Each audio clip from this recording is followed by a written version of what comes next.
Hello and welcome back to the Toffee Blues YouTube channel, your source for all things Everton. My name's Thomas, back with another opposition view today. I'm joined by Ben, a Southampton fan. He's going to talk us through how Southampton might set up, just in preview for the game, which at the time of recording is in a couple of days, 2 or 3 days, I think it is. So just first off, Ben, how are you doing? How have you been during the crazy lockdown, really? Yeah, not too bad, thanks, Thomas. Yeah, lockdown's been a challenge for lots of us, I think, hasn't it? But thankfully, ahead of this game, football's back, and Saints have won 3 out of 4, so I can't complain, really. Yeah, well, obviously in better form than us, obviously, after our disappointing result yesterday against Tottenham. But that's not what we're here to talk about. We're here to talk about Southampton. So just to kind of start off, obviously most Everton fans, I think most neutral fans will remember the 9-0 at home to Leicester, but I won't go through that too much. Around the same time, we went down to the South Coast and beat you 2-1 as well. At that point, I think a lot of people maybe had Southampton tipped for relegation. I think you were left on 8 points from 12 games or something like that. And obviously there's been a massive turnaround to the point where you did beat Manchester City 1-0 just the other day. Kind of what has Hasenhüttl done to kind of turn that around? What's led to Southampton? Yeah. No, you're right. It's a scoreline that I can't even say it anymore. It's just it's so mentally scarring, Thomas. But I think it was often in football you get sort of watershed moments where it can go one way or the other. I think Hasenhüttl spoke at the time about pressing the reset button, and pretty much that's what they did. The club obviously stuck by him after that result, and I think as fans, actually having sacked Claude Puel, Maurizio Pellegrino, Mark Hughes, we couldn't keep sacking managers. I think we had to appreciate that the squad has needed an overhaul for 2 or 3 seasons, so there's only so many times you can keep sacking managers. But what he basically did tactically, he sort of went from 5 at the back to 4 at the back. He started setting us up in a more attacking manner. So rather than thinking about how we could maybe stop oppositions, we started thinking about what we could do well and actually impacting games. And I think ultimately, since then, a lot of players have stepped up as well. He made a few changes. So the likes of Jack Stevens, that hadn't had a game really until that point, came back in. We dropped Vestergaard.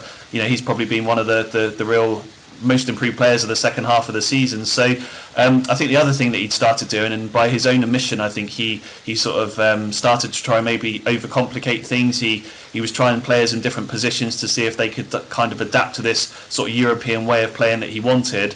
And I think really he just went back to basics, Thomas, and ultimately we've been playing 4-2-2-2, keeping the press high up the pitch, really putting the pressure on Man City, for example, the other night, making teams make mistakes. And ultimately that's coincided as well, of course, with Danny Ings, who's had an incredible season in front of goals. So not only have we shored things up at the back, but we've also started creating more chances, scoring more goals, and unsurprisingly, when you do that, you pick up more points. Yeah, definitely. I think I've definitely been impressed with the turnaround. I think Hasenhüttl, he was trying to bring in that kind of 5 at the back system. A lot of your players, I remember at the time, kind of looked a bit confused. It didn't work, but it seems that, he's definitely made quite wholesale changes tactically as well. And kind of just looking at the table now, I think Southampton now find themselves on 43 points, which is mathematical safety, I think now. Yeah. I think kind of 1 point above it, which is a world away from what I think most fans were, probably Southampton fans were dreading during the Leicester game. Yeah. How far do you think Hasenhüttl can take you now? Because he can take you, he can change tactically, he can adapt. If his system doesn't work, he can change. There's been a massive improvement, and definitely, as you said, players have improved. You've got Danny Ings, who's been clinical all season, as you mentioned. Vestergaard, they're a very improved player. And Højbjerg we'll get onto because he is linked to Everton. But at the moment, you do seem to have quite a good spine of a squad now. Yeah. What kind of is the aim next season, do you think? Yeah, totally. So I think you're right. To be where we were at the start of December, I think, as you say, 13 games played, 9 points. To be mathematically safe with 5 games to go, probably similar with Everton fans, following Saints is always a roller coaster. You can never get too comfortable. And to be where they are now is some turnaround, and you find yourself being able to relax and enjoy the last 5 games of the season. I think with Hasenhüttl, there's 2 things here. Firstly, from his point of view, he made it clear when he joined Saints that he was here to make a name for himself, that ultimately he has the motivation to want to manage a bigger club at some point, whether that's a top 6 in England or whether he'll go back to Europe. So to do that, he's going to need to be successful with us. So I guess from a win-win situation, the only way that he will get to achieve what he wants to achieve is by us on the pitch delivering results, which away from home we've done fantastically this season. We've set a club record 8 wins on the road. Obviously our home form has been atrocious. Up until beating Man City, we were bottom of the home tables. So it's finding that balance. I think the second thing as well, during lockdown, he was working on what's been sort of tagged as the SFC playbook, which is really starting to develop and implement a strategy from under nines right back up to the first team. As many fans will know, many Everton fans will know, an intelligent fan base will know that Saints have been one of the best academies around in Europe for probably the last 10, 15 years. The last 2 or 3 years, we've kind of lost track of that. Les Reed and people like that were at the club before started just trying to bring in almost the finished articles and then sell them on. We kind of sort of left the academy to rot to a certain extent. I think they've realised, Hasenhüttl's realised that to make them a success again, they need to start bringing some academy players through. The Man City game, we had 5 academy lads on the bench, 3 or 4 of the starting lineup as well. So we're already starting to see that. And I think in terms of next season, that really does set a good benchmark because there's players there that are keen to impress, keen to develop. He's known a bit like Klopp as being a really good man manager, cuddling players, getting around them, close, building that rapport with them, Thomas. So I think really, we need to be realistic. I think next season, a mid-table finish, we would probably take, bearing in mind we've suffered 17th position pretty much the last 2 seasons. So I think we need to be careful about running before we can walk. But yeah, I mean, it's exciting. And I think he's a manager that wants to prove himself, and hopefully he can do that with us. Yeah, definitely. I think it was interesting there you mentioned your away form and how your home form's atrocious. Obviously, this game is at Goodison Park, and obviously it's quite the reverse for us. We get very few away wins. Obviously, the Southampton game earlier in the season, I mean, it feels like an eternity ago now, but that was one of our few away wins under Marco Silva. How do you think Everton win this game? Obviously, we are quite good at home. We can set up well quite defensively. As you said, you've gone much more attacking than you used to be. You've looked more forwards than backwards. Where do Everton win? What's Southampton's major weaknesses, do you think? Yeah, so I think firstly, I've followed Saints a long time. I'm not naive enough to realise that we've won once at Goodison in the history of the Premier League, 1997. So it's always been, as long as I've grown up, Everton was always our bogey team, and I don't think that's really changed, particularly away from home. I think the thing is, obviously I don't want to give too much away, but I think Everton need to stop Saints pressing them. They will do that. Away from home, we've had our success because teams attack us and therefore they leave gaps behind them. What's happened at St Mary's, and Everton did it well early in the season, sit deep, frustrate Saints, and as we've tried to push forward and get a little bit more confident, they kind of killed us with players like Richarlison and players like that. So for me, I'm sure Everton will be setting up to win the game and think about what they're good at, but what they need to do is stop Saints pressing them hard up the pitch, because that's what they're really, really good at. Yeah, I think that could definitely work out interestingly, because I don't know if you watched the Spurs game, but our central midfield was appalling. Yeah. They give up under pressure. They bottle 50-50 challenges. So I think it'll be an interesting battle in the middle, especially with the player Højbjerg. We were discussing how we pronounce this. I think we're going to go with that. 1 year left on his contract. He's linked with a potential move to us.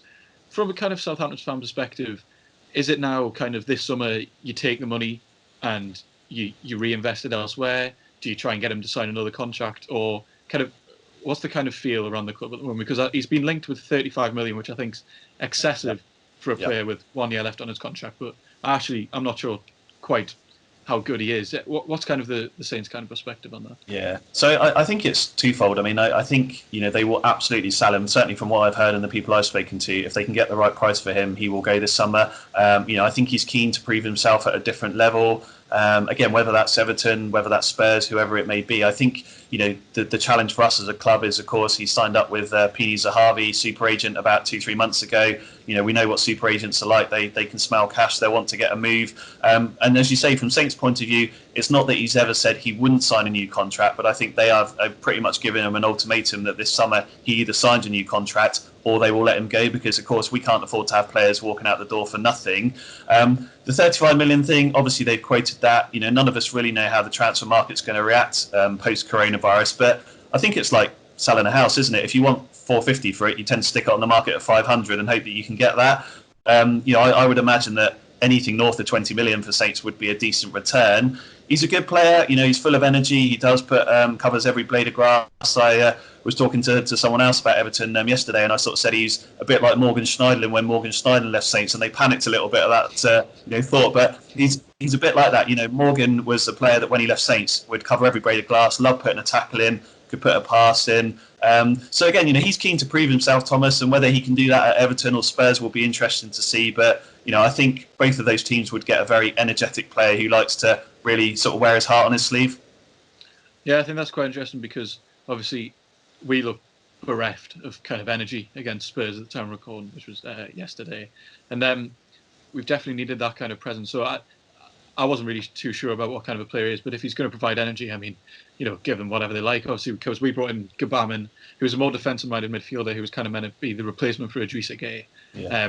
Didn't quite work out because he's had a lot of major injuries. Would you like in Højbjerg more to Idrissa Gueye, do you think? More kind of like energetic, happy to go and put challenges and play it forwards?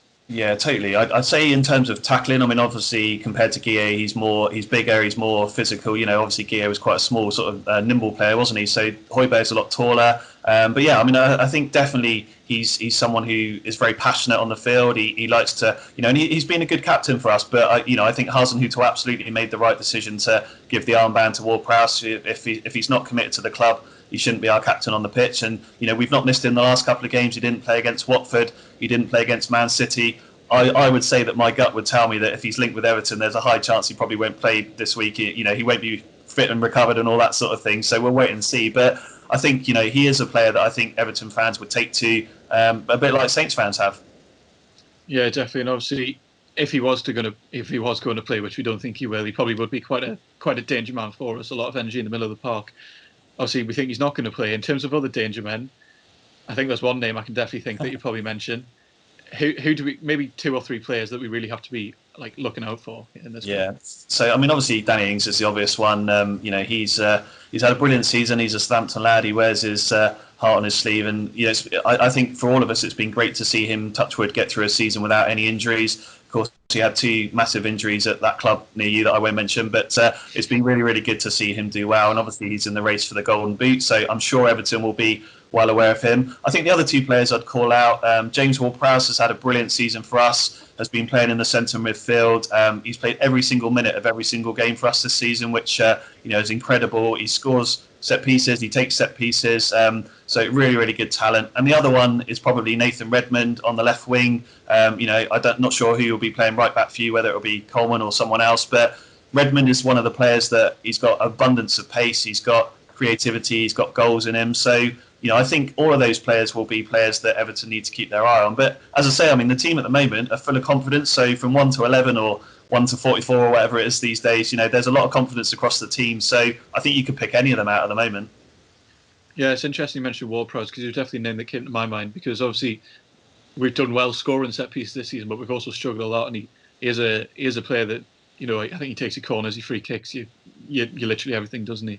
And he's definitely a player that, if you can kind of get a good delivery into our box, I feel our centre-backs panic a lot of the time, especially players like Michael Keane, who, to be fair, has kind of had a rejuvenation since the restart, probably without the fans on his back, to be fair.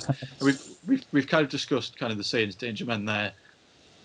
From a Southampton fan's perspective, Everton danger men, who are you kind of quite concerned about, especially kind of maybe relating to the way you play, or how do you think we'll set up? Because obviously we normally set up in a 4-4-2 in defence with Richarlison and Calvert-Lewin up front, and it transitions into a 3-4 whatever when we go forwards. There's a lot. We definitely try and play with a lot of fluidity. Who do you think maybe is that? We'll just go with like two Everton players who you are quite concerned about. Yeah, I think you probably named them. I mean, the one that would come to mind naturally is Sigurdsson because he's always scored goals against us. But I think it's probably those 2 that you've mentioned, Thomas. It is Richarlison, it is Calvert-Lewin. Our centre backs aren't great in the air. Defensively, again, we don't play well against sort of physical strikers this season. We've lost both games against Burnley with the likes of Wood. We've lost both games against West Ham with the likes of Haller. So I think it is someone like Calvert-Lewin that's a bit of a physical presence up there. I know Everton are a better team than a long ball team, but having that option there as someone like him that can do that, I think will cause us problems. And again, Richarlison, he scored goals against us before. As you say, he got the winner at St Mary's. We know he's got pace. We know he's got goals in him. So I'm sure Saints will be well aware of thinking about the threats that he can offer. So I think it is probably those 2 that stand out for us. Yeah, it was interesting you mentioned Sigurdsson there because I'm sure not many Everton fans will take to kind of that. It's interesting to listen to opposition fans actually because a lot of the time I think fans come into games thinking Sigurdsson's and he was a good player, but honestly these days he bottles challenges, he barely does anything go forwards and create chances. He is a massive weak point for Everton. sadly. Are there any other major weak points you're thinking? Obviously, we struggled at centre back for a bit. Mason Holgate might potentially be injured, so it might be a partnership of Michael Keane and Yerry Mina, which I'm not full of confidence about. To be fair, and obviously I mentioned our centre midfield, no energy, no creativity, no nothing really. What do you think Hasenhüttl's probably going to try and target when you come to Goodison?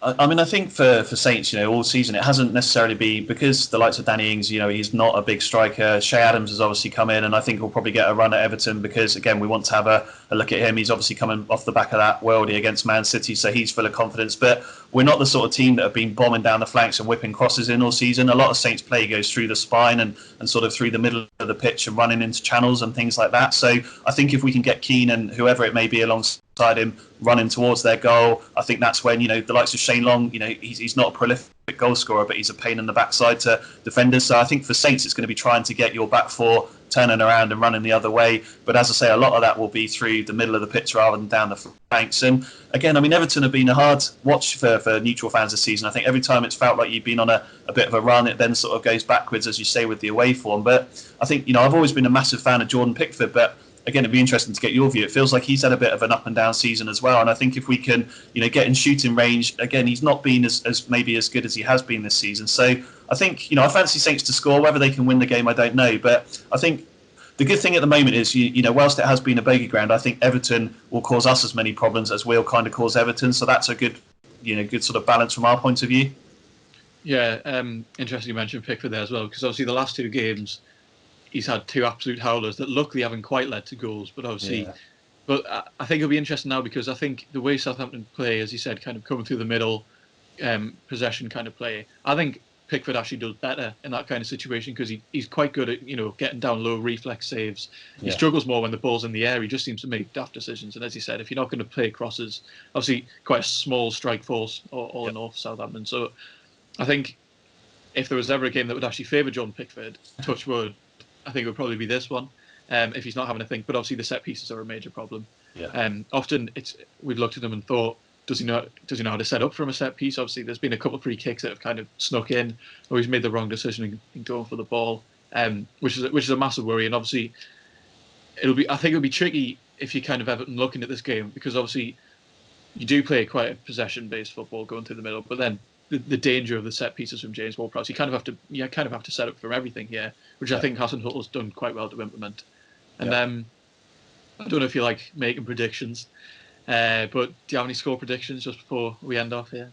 Yeah, I have no problem making score predictions, Thomas. It's just I never get them right. But I think just one final point as well. I think for Saints as well, not having the Goodison crowd there might actually help us. Again, I think against Man City, it was an interesting point you made earlier about Michael Keane. I think for Saints, our home form's been atrocious, but not having the fans getting on their backs against Man City, they could kind of just get out there and enjoy themselves. So maybe that will play into our hands a little bit with Goodison as well. But look, I mean, your home form's been brilliant. We're full of confidence at the moment. It's far too easy for you to sit on the fence and say 1-1. So that's absolutely what I'm going to do.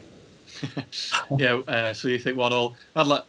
Preferably, obviously, I'd like to predict us a win. We are quite good at home, but I do see Southampton being a threat. I can't see the team really keeping a clean sheet here. I'll go for a 2-1 Everton win.